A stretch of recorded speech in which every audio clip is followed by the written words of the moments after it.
Dragon ফলের বেশ কিছু উপকারিতা সম্পর্কে জেনে রাখুন।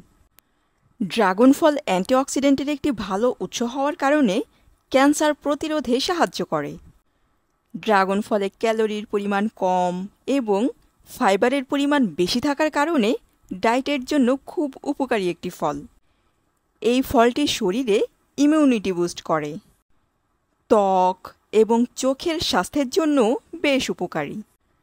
ড্রাগন ফলে প্রচুর পরিমাণে ভিটামিন সি, ভিটামিন বি6, ম্যাগনেসিয়াম, পটাশিয়াম, ফাইবার এবং অ্যান্টিঅক্সিডেন্ট পাওয়া যায়। এই ফলটি কোষ্ঠকাঠিন্য বা কষা পায়খানার সমস্যা এবং অন্যান্য হজমের সমস্যাগুলো প্রতিরোধ করতে পারে। এই ফলটি খেলে শরীরে দ্রুত বয়সের ছাপ পড়তে দেয় না। এটি হার্টের স্বাস্থ্যের জন্য বেশ উপকারী। ড্রাগন ফল ডায়াবেটিক্স রোগীদের জন্য বেশ উপকারী।